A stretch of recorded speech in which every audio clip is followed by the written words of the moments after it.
Кудайдын чакырыгы 3 ноябрь.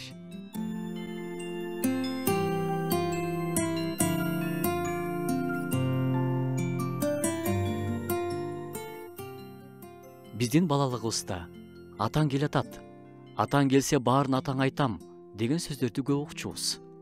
Апабыздын тили өтпөй, балдар тил албай баштаса, ушул сөздөр менен атаң келатат деген сөз менен коркутчу. Балдар чынында эле атасынан коркушуп, ыйлабай калышчу жана тил алып калышчу. Ата үйдүн авторитети. Ата келатканда баардыгы ордорду менен болуп туруш керек. Жок, бул нерсе атанын зөөкүрдүгүн деле көрсөтпөйт. Тескерисинче, акылдуу апа атанын аброюн көтөрүп, ал чарчап келгенде көп капа кылбайлы дегени. Албетте, зөөкүр аталарда бар болгон, азырда бар. Алардын атын апа балдарды коркутуш үчүн колдонот. Атаң келсе өпкөңдү үзөт, келсе сенин өтүңдү алат деген сөздөрдү уксаңар керек. Андай атаны балдар коркунуч менен жүрөктөрү зыркырап күтүшөт.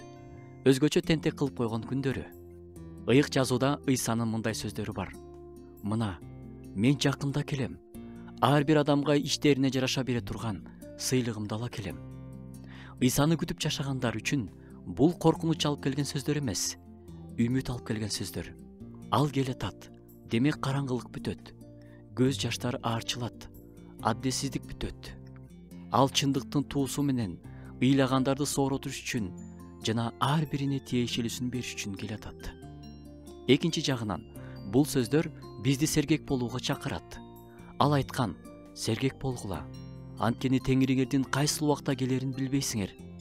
Коркунуч менен эмес, ишеним менен, кубаныч менен Теңирди күтүп алганга даяр бололу.